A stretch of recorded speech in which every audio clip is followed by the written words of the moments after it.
No existe una sola verdad. Hay muchos puntos de vista. Y ellos los exponen todos. En Extra Radio comienza En Contexto. Buenos días.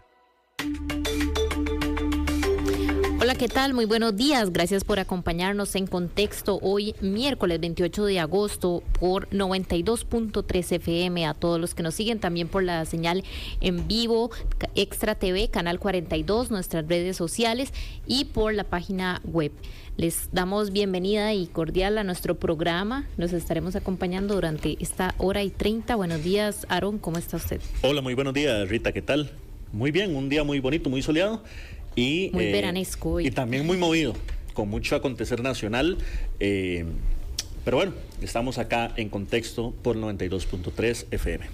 Buenos días, Paul. ¿Qué tal está usted? ¿Cómo están? Buenos días a Rita, Aarón, a nuestros invitados, amigos oyentes. Gracias por acompañarnos en esta nueva edición de En Contexto.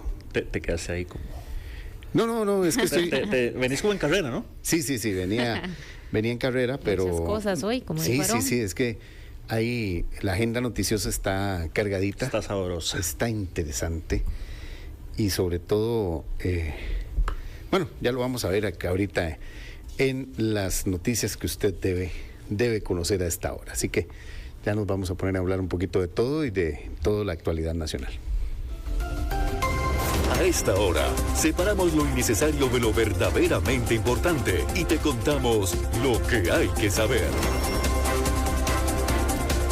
Esta mañana de miércoles se está llevando a cabo la marcha en defensa de la educación pública, convocada por organizaciones sociales productivas como el agro, universidades públicas, organizaciones de la sociedad civil, cooperativas, sindicatos y el movimiento estudiantil. La marcha tendrá tres frentes: Parque La Merced, Universidad Estatal a Distancia, la UNED en Sabanilla y el pretil de la Universidad de Costa Rica. Todos con dirección a la Plaza de la Democracia y las inmediaciones de la Asamblea Legislativa. Entre las principales demandas está el cumplimiento del mandato constitucional de destinar el 8% del PIB a la educación pública. ¿Se mantiene ahorita esto sucediendo? Tenemos algunos reportes, Paul, de la gente que está por allá, de lo que está sucediendo en la marcha. La marcha arrancaba. Precisamente estaba convocada para iniciar a las 9 de la mañana.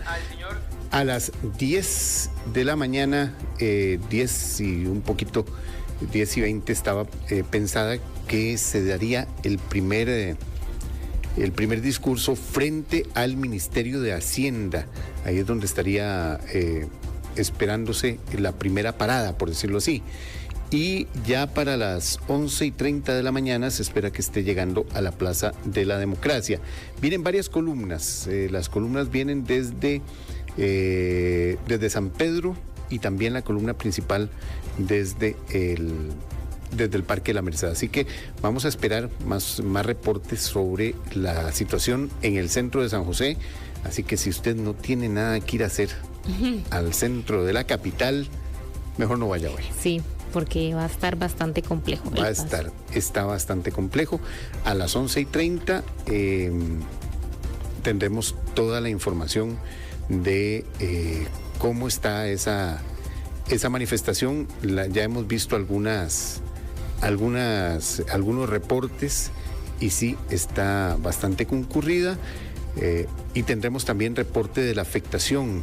¿Qué afectación ha causado también esta marcha de más de 70 organizaciones que se han sumado a este movimiento?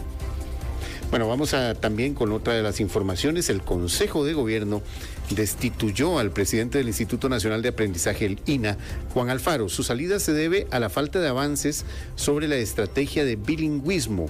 La Presidencia de la República informó que no existía un avance significativo en esta estrategia que debía capacitar unas 35,000 personas. Esa era la meta. Y precisamente más adelante hablaremos sobre este tema de bilingüismo y el tema INA, porque es uno de los que está en la palestra nacional. Bueno, muy importante. En otro orden de noticias, este miércoles falleció el folclorista nacional Lorenzo Lenchu Salazar. a sus 92 años. Salazar llevaba un tiempo con una condición delicada, lamentablemente, y bueno, es uno de los folcloristas y humoristas más recordados y más queridos a nivel nacional. Nació el 4 de diciembre de 1931 en San Roque de Naranjo, aprendió a tocar guitarra desde los 6 años y precisamente en este cantón alajuelense hoy se le estará realizando un homenaje póstumo a don Lorenzo Lencho Salazar. Uno de los últimos que lo recuerdo previo, Ajá. en unas cápsulas de un canal, Sí. previo a las caricaturas y fábulas. Yo también. Ahí había lo recuerdo mucho. Sí. una cápsula de don Lencho. Así es.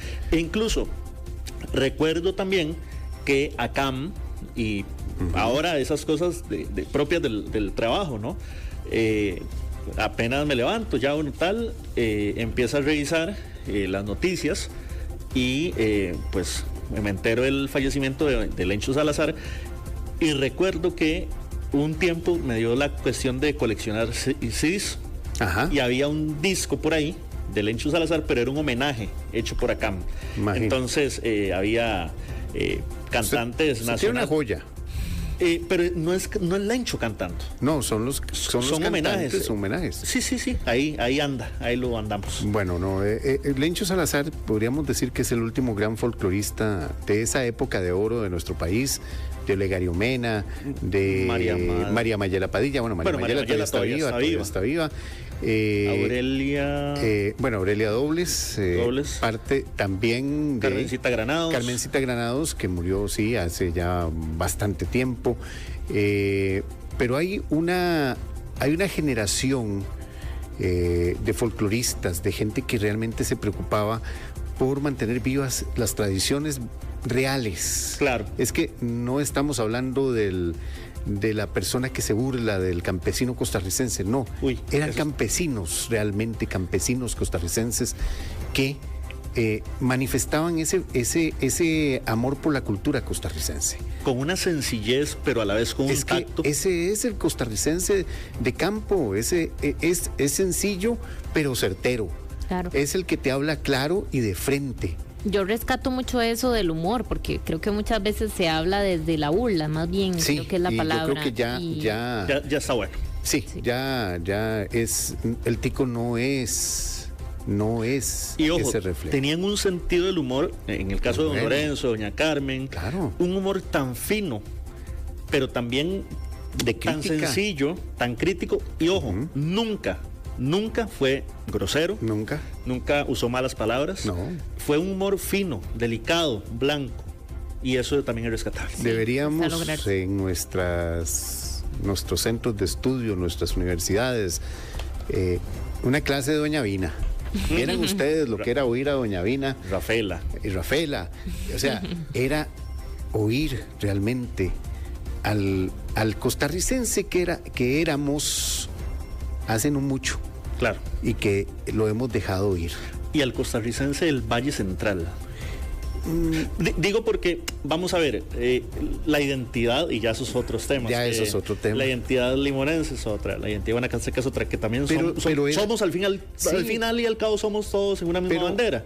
Pero era una identidad muy GAM. Bueno, pero es que vieras que la identidad era tan propia, claro, que igual podías, un limonense se podía matar de risa oyendo Doña Vina o Rafaela. Totalmente. O sea, era tan tica, tan nuestra, tan propia, que realmente se volvía, si la palabra se lo permite, se volvió universal. Claro. Entonces, ya era. Pero perdemos a don Lencho Salazar, 92 años. Yo recuerdo hace como unos 8 años que también cayó enfermo. Yo lo llamé. ¿Ah, sí? Porque habían pasado los rumores y digo, yo no sabe quién me puede confirmar esto, quién. Entonces digo, yo no voy a llamar a la casa de una vez. Alguien me contesta. Y yo lo llamé y me contestó. Me dice, no, a mí me están matando desde hace mucho tiempo. Y ahí está. Y ahí estaba. Bueno. También condolencias a todos los familiares para este momento tan duro. Y fuerza, paz y resignación. Nos vamos a una información internacional también. El presidente de México, Andrés Manuel López Obrador, anunció este martes una pausa en su relación con las embajadas de Estados Unidos y Canadá por las advertencias de los diplomáticos de estos países sobre los riesgos de la reforma para elegir por voto popular al Poder Judicial en México. Ha sido toda una polémica de este planteamiento y él dice que la relación continúa, pero ojalá y haya por parte de ellos una ratificación de que se van a ser respetuosos de la independencia de México, de la soberanía del país, pero mientras no haya eso y siga con esa política, hay una pausa. Recordar que este proyecto impulsado por López Obrador plantea la elección por voto popular de jueces, magistrados y ministros de la Corte Suprema a partir del 2025. Bastante polémico. Claro. ¿Algo ibas a decir? No, me quedé ahí. Dispáralo. No. Si esa medida la podemos aplicar aquí. Eso es lo que estabas pensando. Vamos a la información de hoy. Eso es un tema grande de debate, claro, que debemos empezar. Me la dejaste ahí picando, me la leíste. Sí.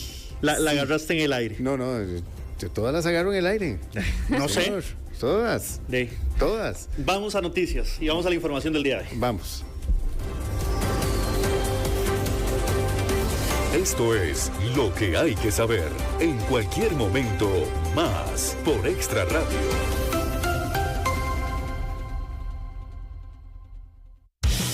No siempre vamos a estar de acuerdo, pero cada uno tiene que decir lo que piensa. Ahora, discutamos.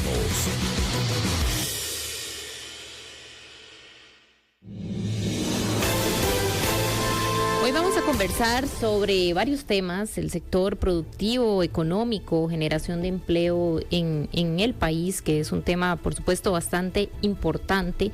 Para ello, hoy nos acompaña el director ejecutivo de UCAEP, Unión Costarricense de Cámaras y Asociaciones del Sector Empresarial Privado. Muy buenos días, don Jorge Luis, gracias por acompañarnos hoy en Contexto. Muy buenos días, doña Rita, don Paul, don Aarón y a todos sus radioescuchas. La verdad, muy agradecidos por la invitación y un gusto estar aquí con ustedes en estas bellas instalaciones en este día tan bonito, por cierto.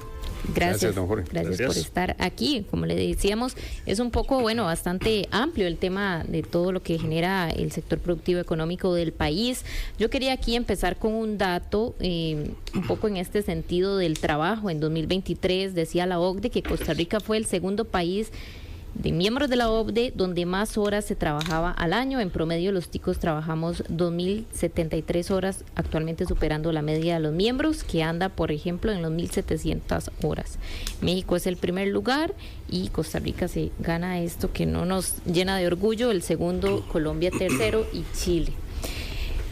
Queríamos empezar así, haciendo una reflexión de, a su parecer, cómo está afectando la calidad de vida tener este tipo de condiciones por parte del país para la productividad de trabajadores en Costa Rica, que debemos ir mejorando. Por ahí está el tema del proyecto 4.3, que también vamos a conversar, pero ¿cómo podríamos ir entendiendo, empezando por esta parte?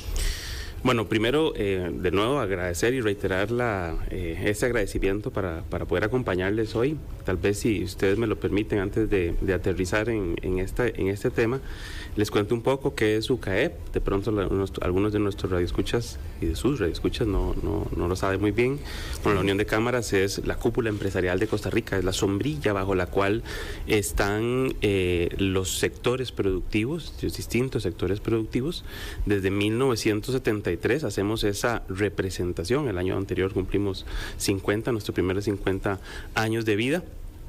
Y bajo la sombrilla de la Unión de Cámaras hay alrededor de 52 cámaras y asociaciones del sector productivo, cerca de 18,000 empresas formales de todos los sectores productivos del país, sector agropecuario, sector comercio, sector servicios, y en este sector de servicios, que es tan amplio cada vez más para nuestra economía, sectores como la educación, el transporte, el comercio internacional, la salud, la construcción, el sector financiero, por supuesto la industria manufacturera y el turismo, son parte de nuestros afiliados y nuestra representación. Entrando ya ahora sí en materia, en lo que usted me consulta, Bueno, Costa Rica tiene una jornada laboral de 8 horas y de 48 horas de acuerdo a nuestro Código de Trabajo, y eso es lo que justamente refleja ese dato de la OSD, ¿verdad? Que tenemos un número de horas que ahora usted señaló, que se trabajan al año. Hay algunos sectores en los que se trabaja un poco menos, ¿verdad? Algunos sectores cumplen las 48 horas. Y lo cierto, como usted bien lo indicaba, es que nuestra legislación laboral se ha quedado un poco lenta, ¿verdad?, en actualizarse. De ahí que nosotros como sector hemos hecho ingentes esfuerzos por ir incorporando algunas nuevas legislaciones, por ejemplo, el tema del teletrabajo. El tema del teletrabajo fue una discusión que duró en Costa Rica antes de ser ley cerca de 10 años y que dichosamente Costa Rica lo tuvo antes del inicio de la pandemia, porque eso permitió proteger muchos empleos. Entonces, cuando nosotros hablamos de flexibilizar un poco más la jornada laboral, de permitir algunos esquemas, como por ejemplo acumulación de horas en algunos sectores que tienen estacionalidades muy marcadas y que en otros periodos puedan tener menos horarios, ese tipo de cosas van en el sentido de proteger el empleo, ¿verdad? Ahora usted lo señalaba, el proyecto de ley de jornada 4.3 es uno que tiene cerca de 25 años de discutir en Costa Rica. Desde el inicio de la atracción de inversión extranjera directa a este país, le prometimos a las empresas que venían que iban a tener esquema diferenciado para poder operar, y lastimosamente nos hemos enfrascado en discusiones complejas en la Asamblea Legislativa, necesarias para nuestra democracia también, en eso somos sumamente respetuosos, pero que ya es hora de justamente poder ir incorporando esas diferentes condiciones que nos permitirían también generar competitividad, ¿verdad? Recordemos que Costa Rica no está sola en el mundo, competimos con muchos países de la región en este momento, pero también con otros países, particularmente el sudeste asiático, en algún tipo de inversión extranjera directa. Entonces, en materia laboral, lo que podamos ir actualizando nuestro marco normativo para hacernos un país cada vez más atractivo y contar con más herramientas, ¿verdad? Jornadas excepcionales es un proyecto de ley necesario para una partecita de nuestra economía. No es algo a lo que puede acceder todo el parque empresarial costarricense, ¿verdad? Claro. El proyecto de ley, como está hoy planteado en la Asamblea Legislativa, establece muy claramente, son 4 sectores a los que pueden tener acceso a esa jornada, e incluso dentro de esos sectores hay empresas que solamente un 15, un 20%, perdón, de su planilla puede tener esa jornada, ¿verdad? Estudios que ha hecho CINDE, por ejemplo, a los mismos trabajadores que hoy están bajo esta jornada, señalan que el 93% está muy contento, que no se ve en una empresa que no tenga esta posibilidad, que no le ofrezca esta jornada, porque han podido conciliar de mejor manera su vida laboral con su vida en el hogar, teniendo hasta 3 días de descanso, ¿verdad? Se pueden hacer muchas más cosas, ¿verdad?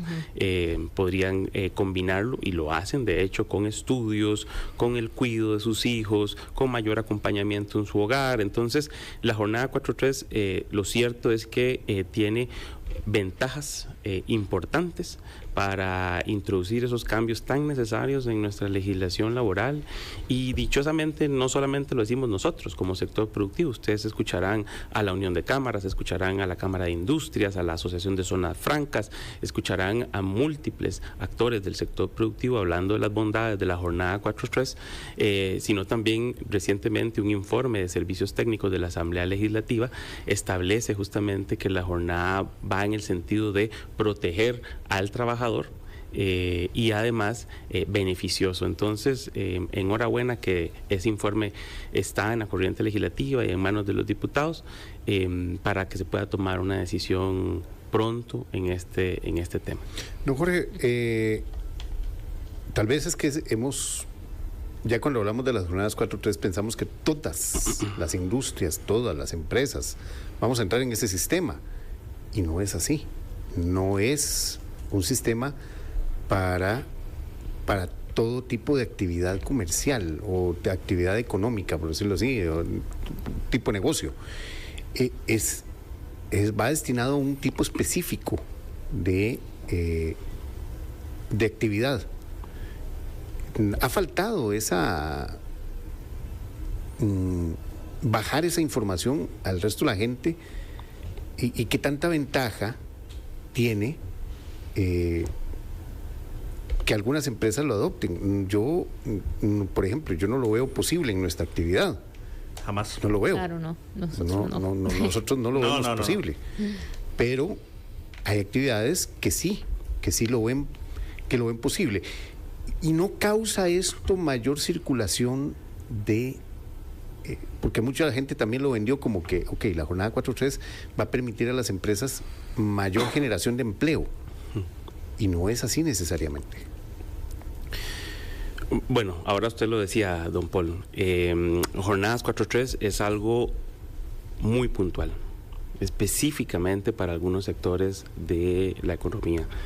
Los gremios empresariales hemos hecho la labor de efectivamente visualizar y dar a conocer que esta jornada solamente aplicaría a aquellos procesos continuos e ininterrumpidos de producción de 24 horas. Estamos hablando de industria. Manufactura. Y dentro de la manufactura, específicamente, la industria de ciencias de la vida, ¿verdad? Costa Rica se ha convertido en un hub mundial en atracción de inversión de ciencias de la vida y tenemos empresas tan grandes que brindan hasta 8,000 y resto de empleos, solo una empresa por mencionar, no voy a decir nombres, empleos de mucha calidad, empleos y trabajo decente, donde además en este hub de ciencias de la vida cerca del 42% de las personas que trabajan son mujeres. Y en Costa Rica, lamentablemente, tenemos una tasa muy baja de participación en el mercado laboral de las mujeres. Es decir, estos son sectores que incentivan la participación más activa de sectores más vulnerables de la economía, como en el caso de las mujeres. Entonces, brindar este tipo de opción a las empresas es muy positivo porque nos permite atraer todavía más inversión que está dando vueltas en el mundo, donde localizarse, ¿verdad? Y han puesto los ojos en Costa Rica y esta es una de esas herramientas, lo hemos repetido hasta la saciedad. Hay que hacer múltiples otras cuestiones para mejorar nuestra competitividad. Esta es una pequeña herramienta que viene no solo a dar certeza jurídica también a las empresas que hoy operan en Costa Rica, sino también a generar un incentivo adicional a estas empresas de ciencias de la vida que tienen procesos ininterrumpidos de 24 horas en la empresa, que trabajan a nivel mundial para compaginar con diferentes zonas horarias y que además den apoyo logístico para estas empresas. O sea, son muy poquitas las personas probablemente que se vean beneficiadas en poder contar con esta herramienta que además, hasta donde lo señala el proyecto de ley, se prohíbe en labores pesadas, en labores insalubres, en labores peligrosas, ¿verdad? No nos imaginamos a un cocinero en una cocina de un restaurante picando cebolla las 10 horas y media que tiene esta jornada, que son 10 horas y media de labor con hora y media de descanso, ¿verdad? Eso completa las 12 horas. Evidentemente tampoco a una persona en la siega de la piña o el banano, ¿verdad? Que son labores muy pesadas y que generan un efecto sobre el cuerpo humano. Por supuesto, estas son más labores de nivel de manufactura técnico, que son manufactura muy tecnificada en nuestros parques industriales y que tienen procesos continuos de 24 horas. ¿Puede generar más empleo? Sí puede generar más empleo, permitiendo la atracción de más empresas que están justamente tomando decisiones de inversión en estos tiempos y que podría beneficiar todavía a muchos más costarricenses. Recordemos que hay 201,000 personas que lamentablemente hoy no tienen un trabajo. Y hay un número también importante de costarricenses y personas que viven y residen en Costa Rica que se han salido de la fuerza laboral. ¿Y por qué se han salido de la fuerza laboral? Bueno, porque hay una nueva economía, la industria 4.0, ¿verdad? Y una de las debilidades que tenemos como país es que 2/3 partes de nuestra población económicamente activa, de nuestra fuerza de trabajo, no terminó la secundaria.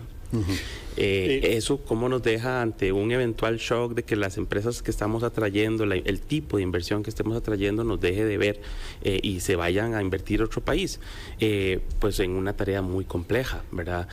Aquí la educación y formación técnico-profesional, particularmente la que hace el Instituto Nacional de Aprendizaje, es probablemente la primera que tiene que contener y darle a estas, tal vez no las 200,000, pero sí a una buena parte importante de estos desempleados, herramientas necesarias para incorporarse al mercado laboral. ¿A cuál mercado laboral? Al que estamos viviendo hoy en día, que es de una revolución 4.0, donde el mercado de trabajo está cambiando aceleradamente ante nuestros ojos todos los días. Un estudio de la OIT, Aarón, hace algunos años, la OIT es la Organización Internacional del Trabajo, señaló que en Costa Rica cerca del 60% de los empleos que existían en ese momento eran objeto de ser susceptibles a cambio por inteligencia artificial, claro, robots, líneas de producción y tal. Entonces, todavía sumémosle esa inquietud más, aparte de la poca o baja escolaridad que hay en nuestra fuerza de trabajo. Entonces, hay que generar herramientas y condiciones necesarias para poder generar más empleo. Y esta, como les digo, es una de esas pequeñitas que existe en este momento. Don Jorge, voy a leer un mensaje que nos llega al 7003-1234, que es nuestro número de WhatsApp, 7003-1234. Nos lo envía un amigo acá de la región del Pacífico Central y nos dice lo siguiente: una pregunta, ¿en qué beneficia a los trabajadores ese proyecto? Y lo voy a leer textual, don Jorge. Ese proyecto es para beneficiar a los empresarios y se podría imponer por encima de muchos de los derechos de los trabajadores. Entonces, a ver, la preocupación es genuina. Usted habla de que atrae empleo, de que va a hacer que muchas empresas se contengan, que va a evitar que algunas empresas se vayan. El gobierno no ha querido decir cuáles, no ha soltado la lista. Tal vez usted nos pueda ampliar cuáles se pueden ir eventualmente, pero ¿en qué le beneficia al trabajador este proyecto de ley? Bueno, les decía al inicio, un estudio de CINDE, justamente hace algunos meses, tal vez será unos 12 meses, una cosa así, se hizo con trabajadores y gracias al amigo del Pacífico Central o amiga que hizo la pregunta, de parques industriales de zonas francas que estaban bajo esta jornada o jornada similar. Recordemos que hoy nuestra legislación permite que las personas puedan laborar o laboren 8 horas al día y hasta 4 horas de manera extraordinaria, con un pago de jornada extraordinaria, como bien establece nuestro Código de Trabajo.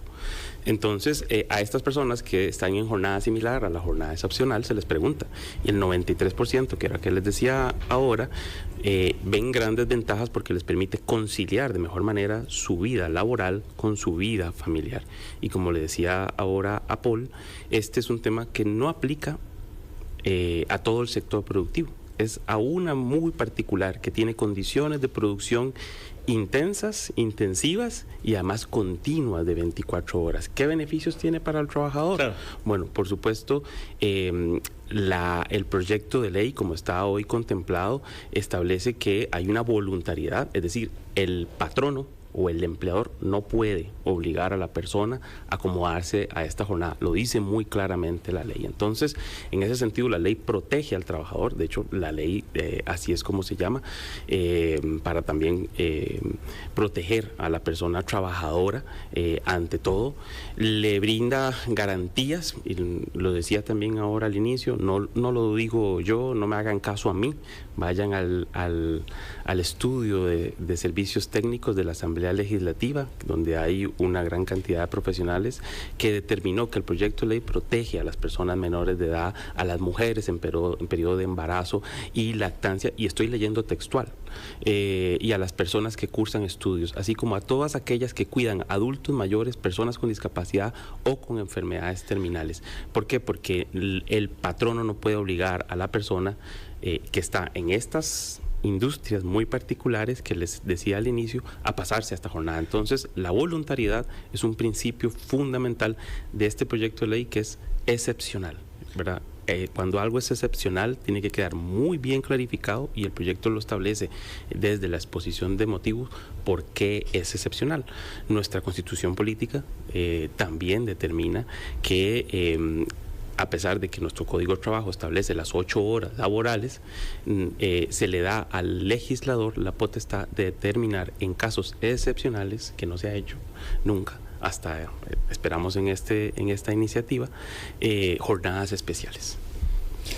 También, bueno, usted que profundizaba sobre este tema de lo que debería también hacerse por parte del Instituto Nacional de Aprendizaje. Bueno, justamente hoy estamos, ayer que pasa la destitución del presidente Juan Alfaro por esta iniciativa del bilingüismo. ¿Cómo deberíamos? Poco avance, ¿verdad? Sí, poco avance, fue lo que dijeron.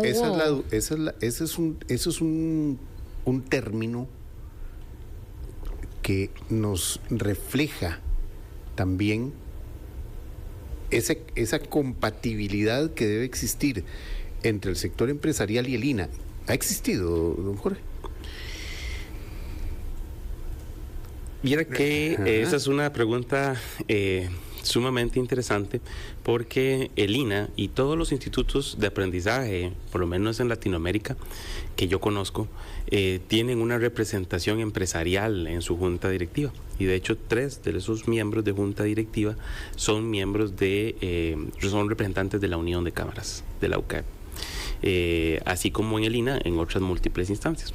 Yo hasta hace mes y medio fui miembro de la Junta Directiva de la Caja Costarricense del Seguro Social en representación de la Unión de Cámaras, del sector patronal específicamente. Siempre ha existido un vínculo estrecho con la institución, con el INAH en particular, porque evidentemente formamos parte de la institución.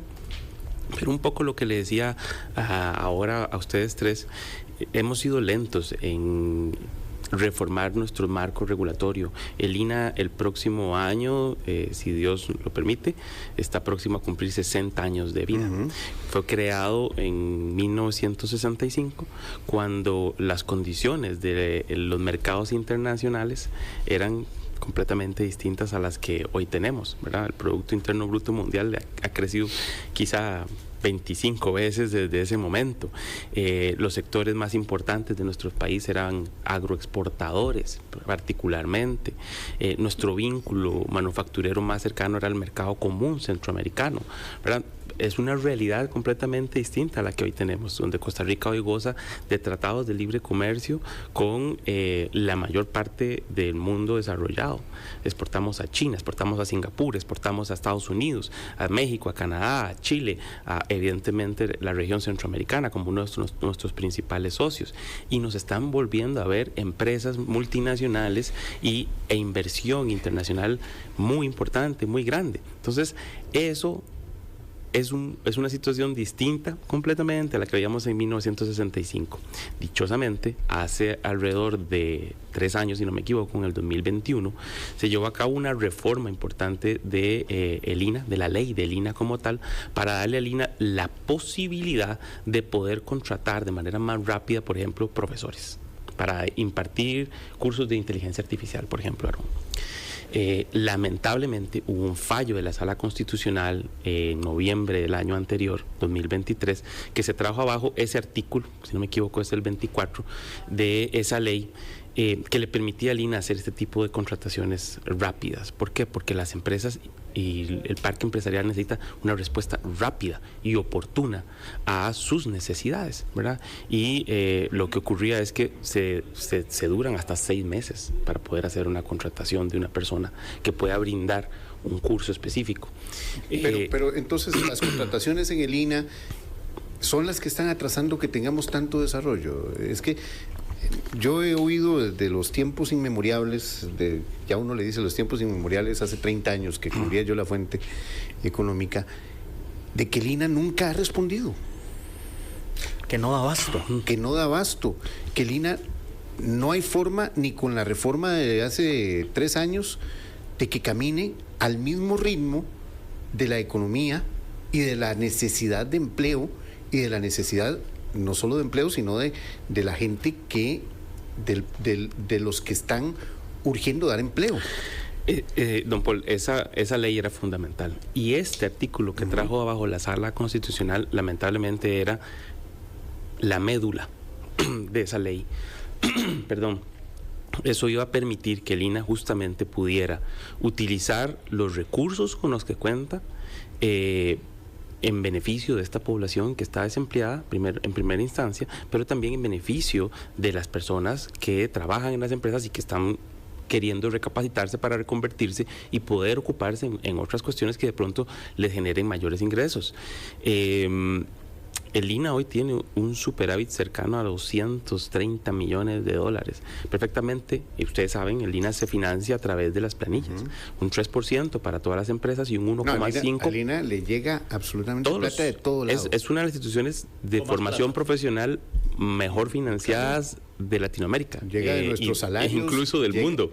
Tuvimos una reunión la semana anterior con una experta alemana y nos decía, no, es que el tema de financiamiento no hay que tocarlo para nada. O sea, el INAH tiene un buen fondeo para hacer muchas cosas. La ley del 2021 es necesaria. Ese artículo en particular es fundamental para que pueda utilizarse de mejor manera ese recurso con lo que tiene el INAH. De hecho, el INAH podría beber perfectamente un año sin recaudar, con ese superávit que tiene, sin recaudar un colón de las planillas. Y hoy, por ejemplo, el INAH está generando 4,000 millones de colones solo en inversiones, porque esa plata la tiene que tener en alguna parte, no la puede tener desocupada, cuando es una institución que debería responder a las personas y no debería tener un superávit. Debería estar dándole a las personas la posibilidad de aprender inglés, por ejemplo. Ahora usted lo mencionaba. Una de las razones por la que entiendo fue la salida de don Juan tenía que ver con un tema de bilingüismo, pero uno de los cambios de chip que hay que hacer justamente en la institución es necesito llevar a 30 personas a un aula para que aprendan inglés. Yo tengo una aplicación con la que repaso todos los días un poquito de inglés, porque a pesar de que hablo, si uno no repasa, claro, se oxida, ¿verdad? Sí, entonces, hay nuevas herramientas que nos permiten masificar cierto tipo de formación, y el inglés per se ya es un tipo de formación y que brinda y abre muchas puertas, y que no lo podemos hacer justamente porque era necesario eso en la ley. Ese artículo en particular es necesario, y hace 2 semanas se presentó nuevamente un proyecto de ley en la corriente legislativa que retoma eso que les venía señalando, y esa posibilidad de que el INAH pueda ahora sí modernizar su estructura de gasto para poder utilizar de mejor manera sus recursos. ¿Qué es positivo de esa reforma? La firmaron 5 jefes de fracción y cerca de 46 diputados. Tenemos aquí un comentario que nos hacen por nuestro número de WhatsApp 7003-1234. Nos dicen, y es parte de la realidad, 2 cosas. El INAH no apoya a las personas que no terminamos el colegio, ya que los cursos no son solo para personas con 9º bachillerato, y nos cuenta que trabaja en una empresa de producción de plásticos que dice si pasara el proyecto de jornadas 4-3, la duda de él es si ganaría menos salario, ya que perderíamos las extras. Por eso, bueno, es parte de a eso voy. Me la deja picando. No sé si tenemos que ir a corte, Rita. Ya casi. Ya casi. Ok, me la deja picando. Hágalo. Porque voy a 2 temas. Uno, el tema de las extras. Cuando se discutió el tema de jornadas 4-3, se habló muchísimo de que la gente no iba a ganar extras. Ok, eso en primera instancia. Y otra pregunta es, distintos países y la tendencia global es que las jornadas más bien se están reduciendo a 44 horas, 42 horas, 40 horas. ¿Por qué en Costa Rica más bien vamos a echarle más horas? ¿Por qué más? Mira, que usted lo menciona, don Aarón. Hay un proyecto del Frente Amplio que lo cierto es que cuando uno lo lee, a mí me causa evidentemente preocupación como representante del sector productivo, porque lo que hace es disminuir el número de horas laborales. Y lo hace paulatinamente, primero 46, 42, 44, 42, si no me falla la memoria. Y el proyecto de ley dice, usted lo puede leer, de nuevo, no me haga caso a mí, vaya a la página de la Asamblea Legislativa y con mucho gusto yo se lo puedo mandar, que se va a disminuir el número de horas y que eso no significa que se tiene que reducir la productividad del trabajador. Dígale usted hoy a un trabajador recolector de banano que ya no va a trabajar 48 horas, va a trabajar 42, pero que me tiene que recoger el mismo banano que me recogía cuando hacía 48 horas. ¿A usted no le parece que eso es perjudicial para la salud? A mí sí. Y no soy experto en materia de salud ocupacional, claro. Soy economista, pero a todas luces, y tengo una maestría en Derecho Empresarial, pero a todas luces me parece que eso va más bien en detrimento y afecto a las personas trabajadoras. Claro, es una presión. Es cierto, en países como Dinamarca, en países como en Suecia, se trabajan menos horas, pero en países como en Dinamarca y en Suecia la informalidad es del 5 y 6%. En Costa Rica tenemos una informalidad del 46%. Y por eso como Unión de Cámaras hemos insistido en que esa informalidad llevemos a las empresas a la formalidad, démosles incentivos para pasarse a la formalidad, visualicemos. ¿Por qué? Porque cuando vos tenés el 50% del parque empresarial en la informalidad, evidentemente hay una preocupación porque no se le están respetando los derechos laborales a las personas que laboran. Pero más allá de los derechos laborales, don Jorge, ¿no es preocupante tener esas cifras de informalidad? Porque es que la informalidad afecta a todo el aparato social, económico, y yo no veo desde las instituciones del Estado una ofensiva fuerte para bajar esos niveles de informalidad. Completamente. La Caja Costarricense del Seguro Social probablemente sea la primera llamada a hacer esos primeros pasos para incentivar una mayor formalización de las empresas. Y lo ha hecho. Hace un par de años, a mi criterio, se tomó una decisión que probablemente va de manera fuerte y decidida más en la reducción de la informalidad, y es la reducción de la base mínima contributiva. Septiembre de 2022, si no me equivoco, se tomó una decisión en la Junta Directiva de la Caja, no estaba yo, pero plenamente la apoyamos, para reducir un 50% la base mínima contributiva. ¿Esto qué quiere decir? Que una persona, bueno, hoy, por ejemplo, si alguien se quiere asegurar, aunque esa persona trabaje medio tiempo, tiene que asegurarse por una base mínima, que en ese momento era el salario mínimo. Eso evidentemente genera un choque de entrada, porque si yo no gano ni siquiera el salario mínimo, porque solo trabajo medio tiempo, porque tengo que cotizar sobre el salario mínimo. Entonces, esa reducción de la base mínima contributiva, que se está haciendo de manera escalonada por 3 años, se hizo en ese primer momento para las personas menores de 35, en un segundo año para las menores de 50 y en un tercer año para todas las personas. Esos son cosas muy positivas que vienen a reducir la informalidad. Otro de los temas para la reducción de la informalidad es, por ejemplo, los cuellos de botella. Esa reducción de cuellos de botella que este gobierno ha hecho de manera muy positiva, particularmente el Ministerio de Economía, Industria y Comercio se ha dado la tarea de reducir aquellos cuellos de botella desde un punto de vista administrativo e institucional, que son más fáciles de reducir, y lo ha hecho de manera muy positiva, por lo menos a nosotros como gremio, nuestros asociados nos lo han hecho saber. Hay algunos otros cuellos de botella que requieren reformas legales en los que evidentemente no se ha entrado, pero que también son necesarios y que deberían seguir una estrategia similar a la que se ha hecho con esta estrategia. Le dejamos trabajar, donde se han reducido una importante cantidad de cuellos de botella. El país, don Paul, doña Rita y don Aarón, en 2016 fue el primer país del mundo en tener una estrategia nacional de tránsito hacia la economía formal. Y lo digo con mucho orgullo porque trabajamos desde la Unión de Cámaras en tener esa estrategia, y fue tripartita. Eso quiere decir que lo hicimos en conjunto con los sindicatos y con el gobierno.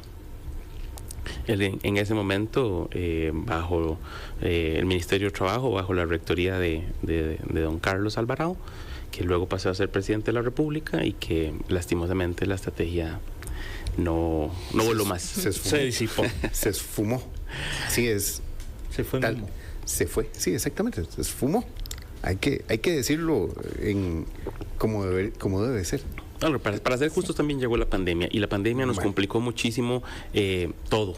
¿verdad? Claro. No tengo que entrar en detalles porque todavía hoy estamos sufriendo algunos flagelos de esa situación, pero aprendimos a sobrevivir los sectores productivos, aprendimos a ser eficientes, a utilizar mejor nuestros recursos y volviendo a un comentario que hice al inicio, dichosamente estuvimos preparados para proteger el empleo con una ley, por ejemplo, como el teletrabajo, por la que insistimos muchísimo tiempo y que incluso nosotros mismos como Unión de Cámaras compartimos con nuestros colegas de Perú, de Argentina, de Chile y les enseñamos cómo funcionaba la ley para que ellos en medio de la pandemia pudieran tramitar las leyes de teletrabajo.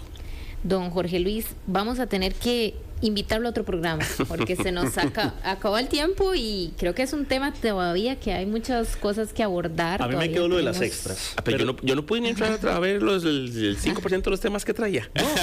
No, pero lo que por eso necesitamos otra sesión. En el tema de los extras, perdón, nada más y muy rápidamente, de nuevo. El informe de servicios técnicos, sería muy rico que de pronto ustedes puedan postear un link para enlace para que las personas lo puedan bajar y lo vamos a hacer nosotros en la oficina. El área de servicios técnicos en relación a este tema señala que la compensación adicional que tiene el salario mínimo de un 17% de la jornada diurna y un 25,5% en la jornada nocturna, no hay ninguna afectación para la persona trabajadora en términos de equivalencia con las horas que hoy recibe como hora extraordinaria. Más bien recibe un poquito más. Eso es. Bueno, queda invitado de una vez para un próximo ¿qué me programa? gustaría? Que de pronto vengamos con algún diputado que no le guste mucho el proyecto. ¿Le gustaría? Por supuesto, de hecho hemos estado ya en la Asamblea Legislativa, estuvimos en audiencia y compartimos con los diputados que tanto tienen sus inquietudes como los que apoyan el proyecto de ley, y de eso se trata al final. Vivimos en una democracia dichosamente que tenemos que cuidar y la multitud de criterios es lo que nos enriquece también. Entonces, enhorabuena, yo siempre a la orden para servirles a Aarón, Rita y Paul. Muchísimas gracias. Él es Jorge Luis, director ejecutivo de UCAEP. Muchas gracias por habernos acompañado hoy. Vamos a un corte comercial, 10:48, ya casi regresamos. En Contexto, por Extra Radio, momentos que se quedaron en la memoria colectiva para siempre, hechos que cambiaron la historia. Ahora, recordemos.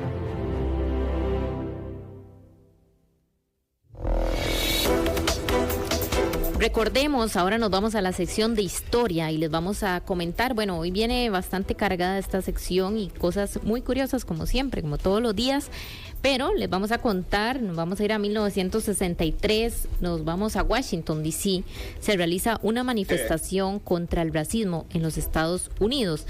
El afrodescendiente Martin Luther King pronuncia el célebre discurso, ¿cuál es?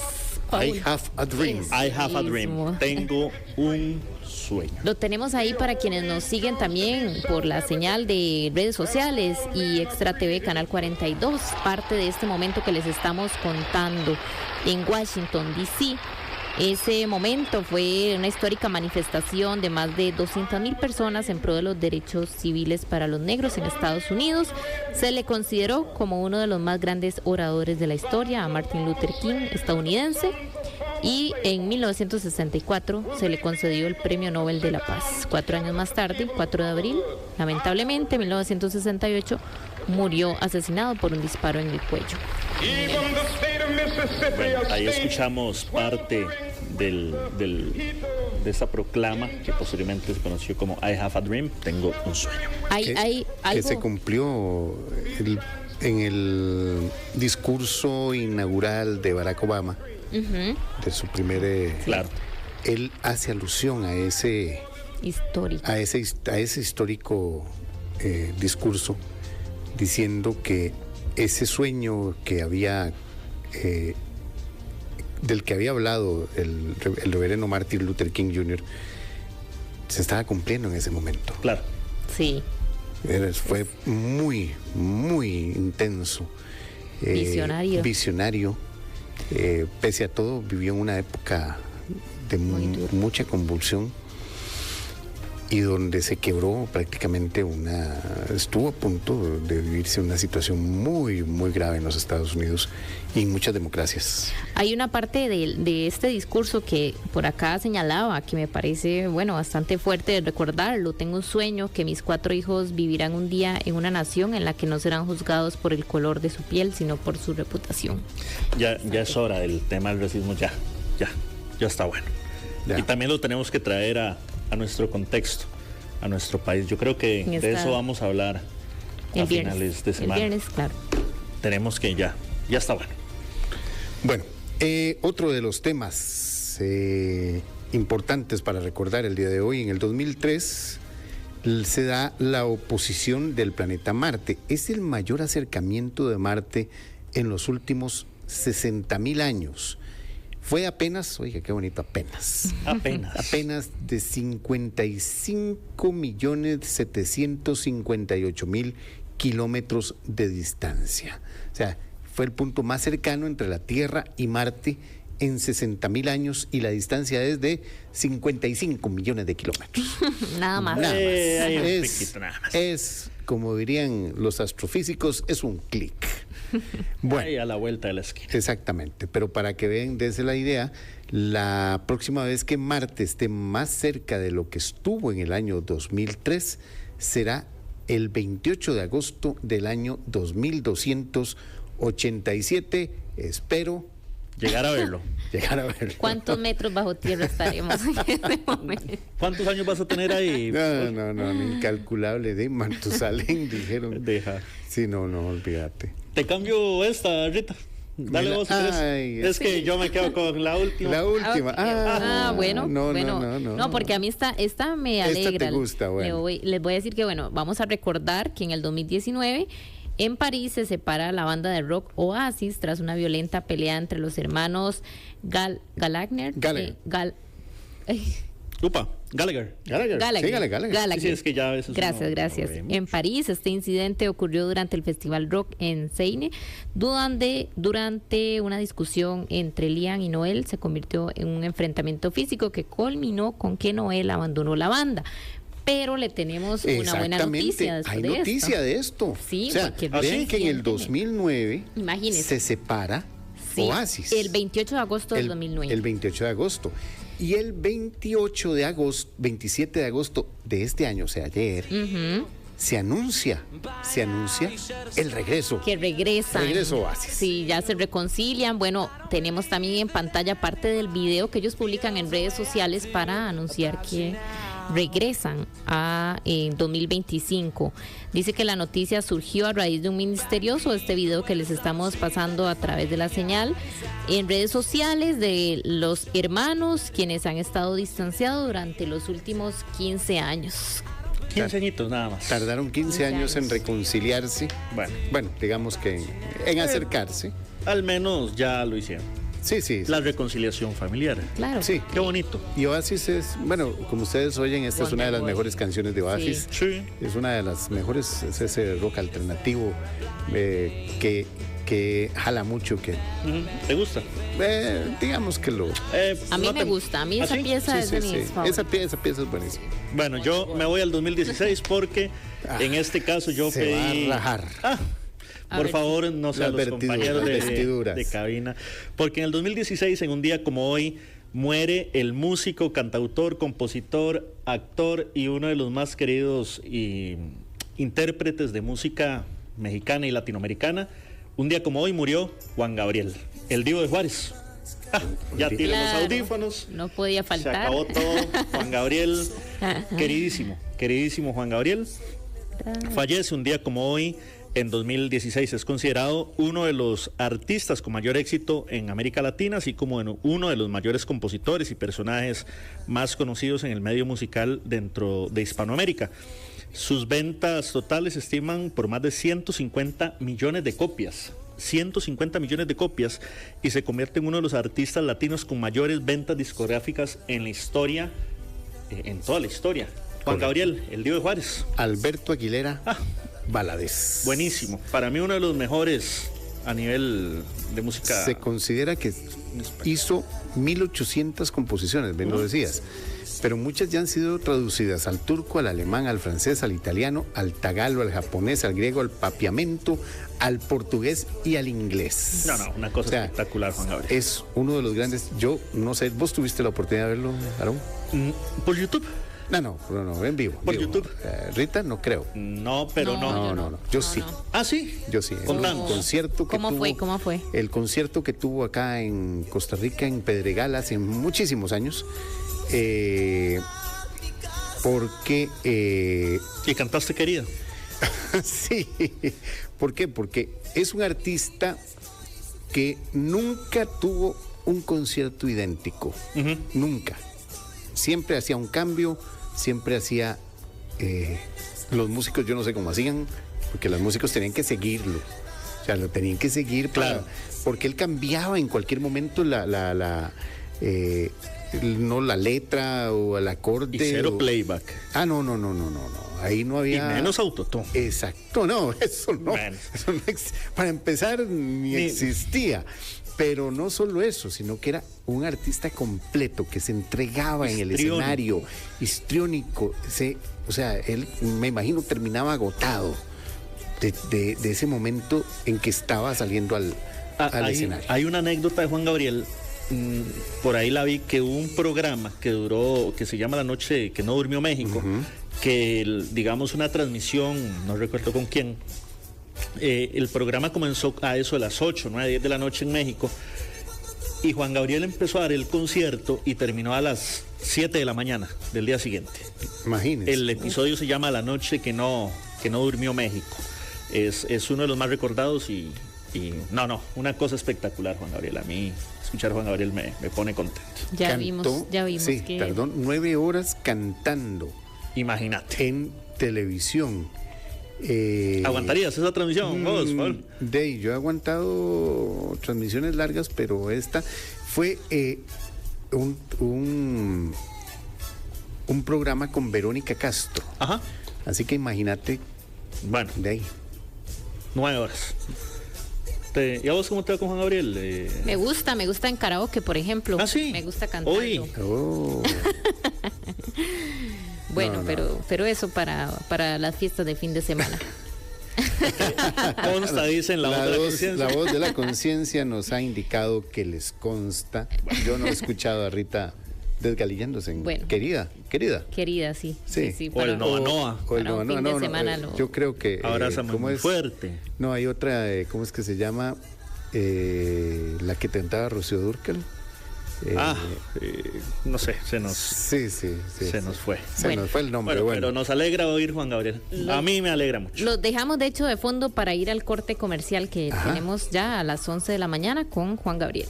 Bueno.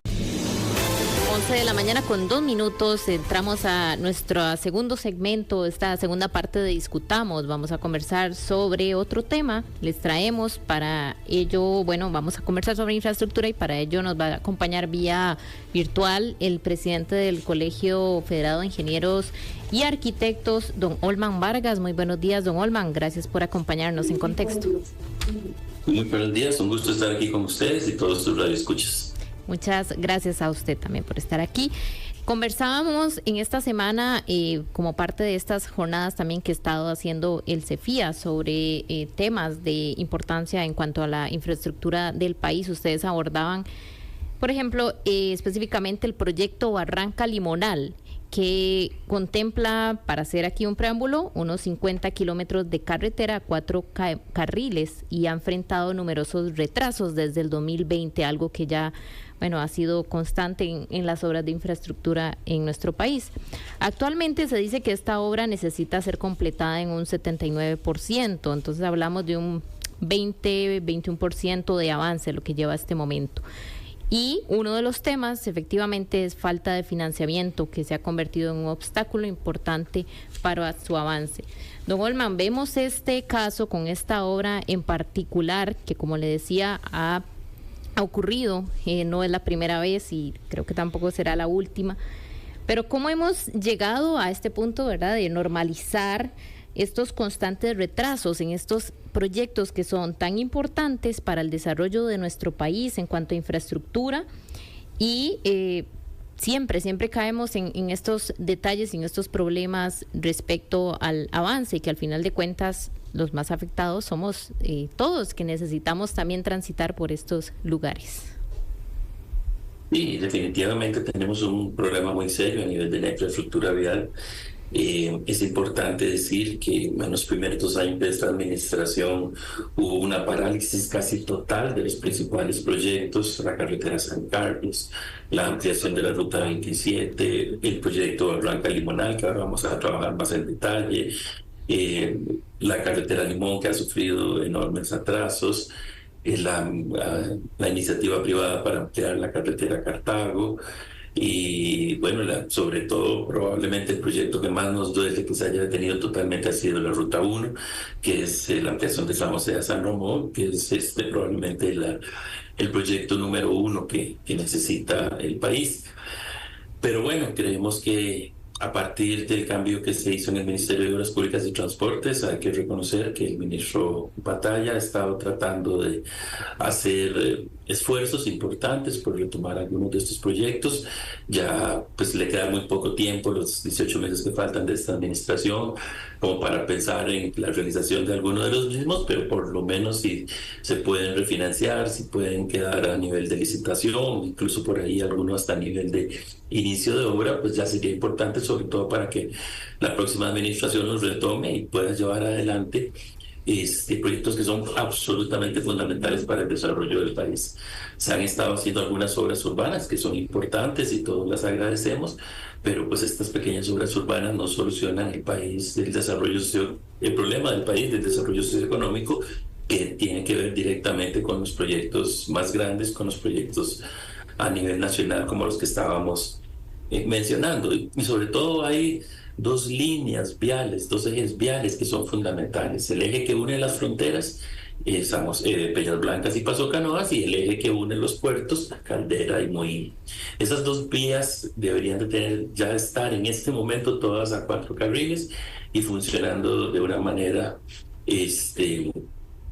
eficiente, y realmente pues todos sabemos que apenas hay algunos esfuerzos que se han estado haciendo en algunos sectores, como Cañas Liberia, por ejemplo, o ahora Limonal Cañas, pero por eso nos duele tanto cuando un proyecto tan importante como Barranca Limonal, que estaba financiado, que ya había iniciado construcción, se detiene por diversas razones. Una de las principales porque no se tenían las expropiaciones y seguimos cometiendo el pecado como sociedad de que sacamos a construcción proyectos que ni siquiera cuentan con un elemento básico, que es tener todas las expropiaciones.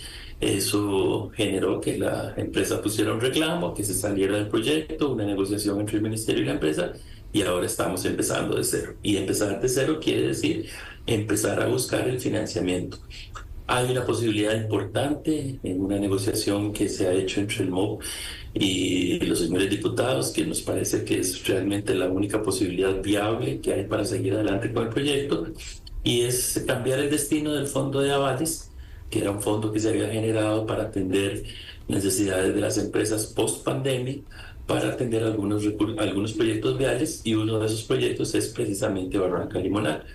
Se considera aproximadamente que se necesitan $200 millones para retomar el proyecto. El fondo del que estamos hablando es un fondo de alrededor de 400 y pico millones de dólares.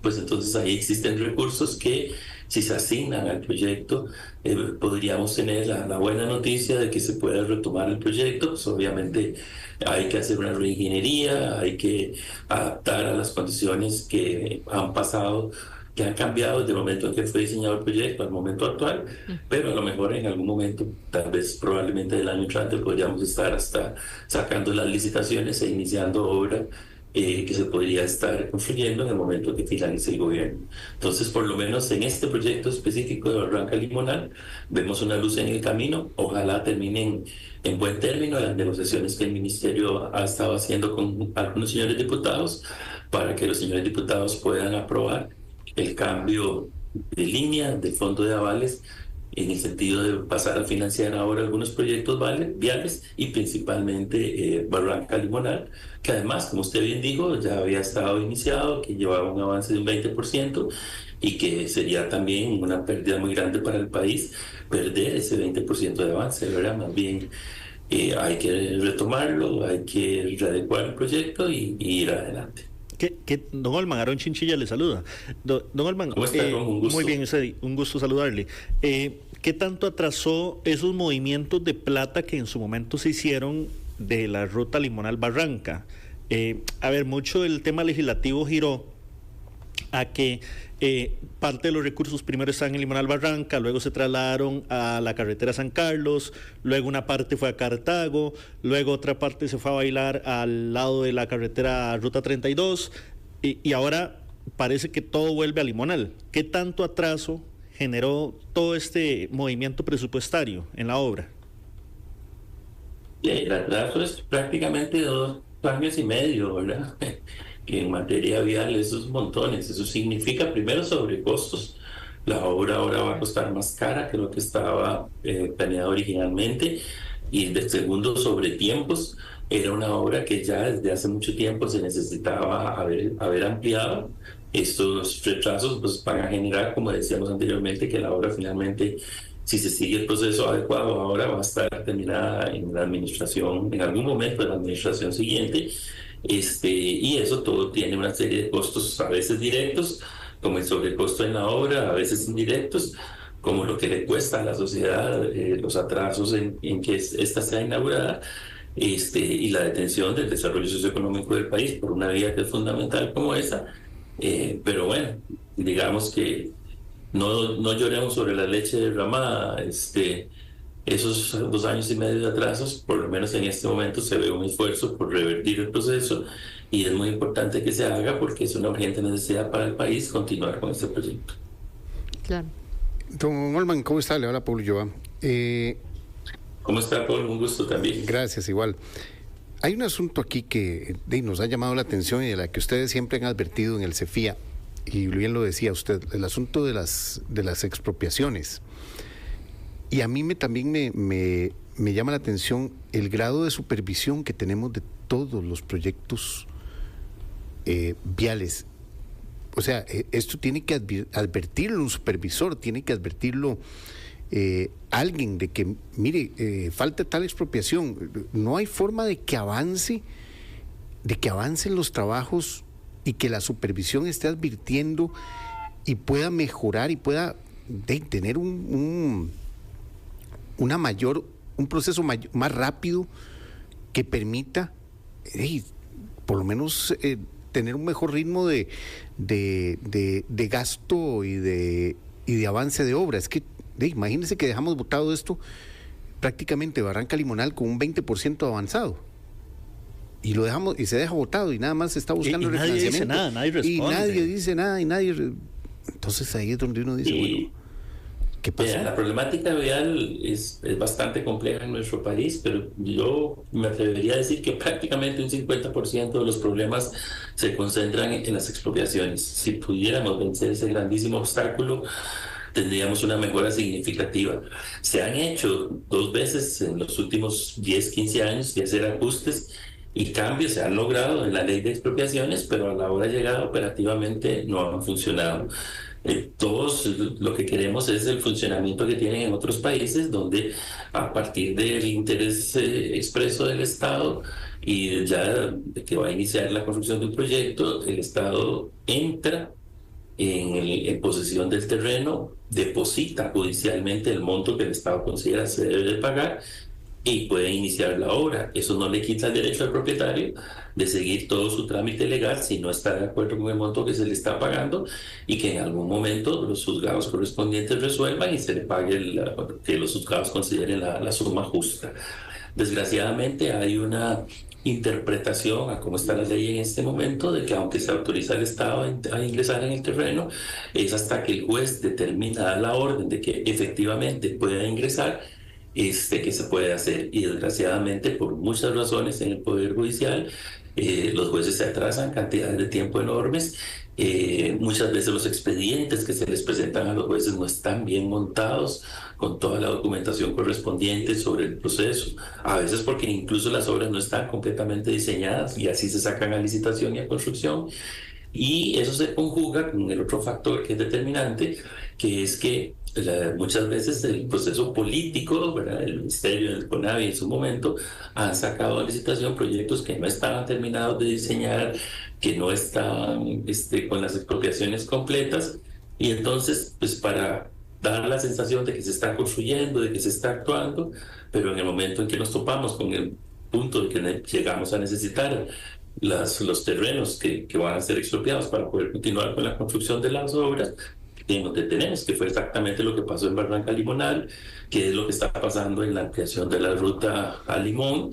Imagínense que la ampliación de la ruta a Limón tenemos 8 años de estar ejecutándose y ahora el gobierno toma la decisión de bajar de las intersecciones a desnivel, perdón, a rotondas, simplemente por el hecho de que hacen falta cientos de expropiaciones y para poder brincarse ese requisito y poder poner a operar en el menor plazo posible la obra que ya tiene 8 años de estar siendo construida, pues se decide bajar el nivel de capacidad y de calidad de la obra para ajustar las rotondas que quepan en el derecho de vía existente, con tal de no entrar en el tema de las expropiaciones. Obviamente eso es una medida temporal, es una medida que uno la entiende para poder poner a operar la ampliación, pero finalmente se tendrán que construir las intersecciones a desnivel, se tendrán que rediseñar, se tendrá que expropiar, porque la misma dinámica de crecimiento poblacional, y sobre todo en una vía como la de Limón, que está con 64 poblaciones a lo largo de la carretera, o centros de población a lo largo de la carretera, se necesita que tenga el nivel de calidad y que corresponde. ¿Y todo por qué? Por el problema de las expropiaciones, ¿verdad? Entonces, el tema de las expropiaciones es un tema recurrente. En este momento hace falta un pequeño ajuste en la ley de expropiaciones para que no se dependa de la resolución de un juez para poder intervenir el terreno, sino que de oficio, digamos, el Ministerio de Obras Públicas, ante la definición de un proyecto y la construcción de un proyecto determinado, pueda ingresar, pagar, eso sí, en el depósito judicial lo que se considere corresponde vale lote, y sin afectar pues el derecho que siempre tendrá el propietario de objetar ese monto si no le parece correspondiente, y que ya en el proceso judicial se finalice la determinación de cuánto se le debe pagar al propietario, pero que eso no detenga el avance de la obra, porque el gran problema es que entonces estamos dependiendo de las expropiaciones, los proyectos se sacan a construcción sin tener las expropiaciones, y simple y sencillamente es como una cortina de humo que parece que el proyecto se está construyendo, pero después se tiene que parar porque no están las expropiaciones para poder cumplir con el objetivo del mismo. Don Olman, es que justamente también esto que usted dice, que al final de cuentas son muchos problemas los que se derivan de un retraso, el asunto de las expropiaciones, el rediseño, por ejemplo. También está pasando con la 32, que justamente también es una ruta en construcción que lleva ya mucho tiempo, ha pasado por varias administraciones. Ahí entiendo que también hay un dilema en cuanto al rediseño, que se quieren implementar unas rotondas con las que bastante gente no está de acuerdo. Entonces, esto, al final de cuentas, los proyectos avanzan, este tipo de problemas, el rediseño, el dinero, llevan a que este tipo de problemas se presenten a mitad de los procesos de construcción y luego haya que ver cómo se soluciona. En este caso de la ruta 32, por ejemplo, ustedes se han referido también a este tema. Usted decía en algún momento que las rotondas que se pretendían implementar en la 32 no tendrían una funcionalidad de, si no mal recuerdo, más de 6 años incluso. Sí, eso funciona así, tal vez para explicar un poquito en detalle. El ministerio contrata a un consultor, que es un buen consultor, para que le haga el análisis de qué pasaría al bajar, digamos, el nivel de calidad de las intersecciones a desnivel a rotondas. Obviamente las rotondas tienen menos capacidad de una intersección a desnivel y tienen algunas otras condicionantes, como son temas relativos a la seguridad vial. El consultor hace un estudio bien hecho, ¿verdad? Pero establece una tasa de crecimiento a lo largo del tiempo de 3.5% de crecimiento anual. Eso es una tasa muy estándar y es una tasa baja. Él la hace pues porque es el único, digamos, la única proyección a la que tiene a mano, sobre todo porque tenía que entregar el trabajo en un plazo muy corto y con los datos de tránsito que había. La realidad que va, y por eso él establece que duran más de 10 años, ¿verdad? Dependiendo del lugar, incluso que pueden llegar hasta 15 o 20 años bajo esa proyección. Lo que sucede es que en ese terreno hay otras consideraciones que se deben de tomar en cuenta, como es lo que se llama la atracción y generación de viajes, que eso va a implementar que esas tasas sean más amplias. Por ejemplo, si yo vivo en Siquirres y voy de vez en cuando a Limón, si ya tengo una vía de mayor capacidad y que me va a reducir el tiempo, empiezo a ir más a menudo a Limón, a lo que sea, a visitar a mi familia, a hacer compras o lo que sea. Se empiezan a generar también en una vía más importante toda una serie de negocios alrededor de la vía y eso empieza a generar también entonces una atracción de viajes para todos los diferentes negocios. Entonces, y todavía el propio desarrollo de la zona hace que esa tasa varíe. Entonces, esta tasa que actualmente está calculada en un 3.5%, muy probablemente ya a la hora operativa va a subir a 5, 6 e incluso en algunos cálculos que nosotros hemos hecho probablemente hasta un 7%. Entonces, si ya usted pone el tránsito a crecer, ya no a un 3.5% anual, sino hasta un 7% anual, se le van a reducir el número, de manera considerable, el número de años de funcionamiento de la rotonda sin congestionarse.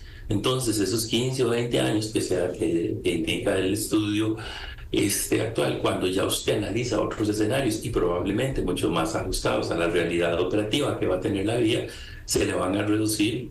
Prácticamente le puedo asegurar que las rotondas no van a durar más de 10 años y muy probablemente van a andar alrededor de 6 o 7 años sin que se congestionen. Y a partir del 6º o 7º año las rotondas se van a congestionar y entonces el país se va a ver obligado a hacer una ampliación y volver a las intersecciones al nivel que estaban planteadas originalmente. Ojalá se pudieran seguir, independientemente de que se pongan en este momento a funcionar las rotondas, ojalá se pueda seguir adelante con todo el proceso de expropiaciones y de construcción de los pasos a desnivel para que en su momento vayan incorporándose y puedan llevar la carretera al nivel de calidad que corresponde. O sea, es necesario ya, don Olman, no parar con los trabajos, o sea, que las rotondas no sean lo último que se va a ver en la Ruta 32, sino que por fin podamos empezar a planear pasos a desnivel para que las comunidades puedan entrar y salir. Es necesario. Exactamente, o sea, nuestra posición, y así se lo hemos hecho saber al señor ministro, es que se debe de continuar el proceso. Es cierto que algunos de los pasos a desnivel que estaban planteados no son los más felices, ¿verdad? Uno piensa que hay que hacer un replanteamiento de varios de ellos de manera importante, pero lo que no se puede es parar el proceso. Para hacer una similitud, hablemos de los puentes Bailey. A veces se cae un puente y usted tiene que poner un puente Bailey para solventar la urgencia, ¿verdad? En este momento las rotondas vienen a significar la colocación de un puente Bailey para solventar la urgencia. Pero eso no quiere decir que usted no deba de seguir adelante reconstruyendo el puente que se cayó, por ejemplo, para llevarlo al nivel de calidad que corresponde y de funcionamiento que corresponde, de tal manera que cuando ya esté terminado, usted quita el Bailey y ya empieza a operar el nuevo puente con toda la capacidad que corresponde. Es lo mismo. Las rotondas son una alternativa urgente para poder operar una vía que ya tiene muchos años desde estar en construcción, que ya debió haber estado terminada y que sirve a una población muy importante, pero sobre todo sirve al puerto más importante que tenemos en el país, ¿verdad? Por esa vía pasan todos los contenedores de exportación e importación de productos. Y eso es la vía necesita entrar a operación con la condición que corresponda, pero eso no debe evitar seguir construyendo la vía, llevándola al nivel que finalmente la vía tiene que tener para operar de una manera eficiente. Claro. Don Olman, estamos seguros que no va a ser la primera vez que lo vamos a invitar a nuestro programa, porque de este tema y todo lo que maneja también el CEFIA siempre está en la discusión. Entonces, por ahí seguramente lo vamos a estar invitando en otras ocasiones también. Le agradecemos mucho habernos acompañado en este espacio en Contexto. Un gusto estar con ustedes y ahí estamos a la orden. Muchas gracias, don Olman. Gracias. Vamos, tenemos actualización de la marcha, Aarón, brevemente antes de ir. Actualizaciones de la marcha porque se están dando varios eventos, ya nos van a informar más en Extra Noticias, que ya nos vamos a ir. pero ya la marcha avanza sobre San José y está llegando a la Asamblea Legislativa. Es una columna bastante importante de personas, ahí vemos representación de distintos sindicatos y movimiento estudiantil. De última hora nos informan que ya los representantes de CONARE están ingresando a la Asamblea Legislativa para llevar su pliego de peticiones a los diputados, y también de última hora nos informan que el presupuesto nacional se estará presentando este viernes.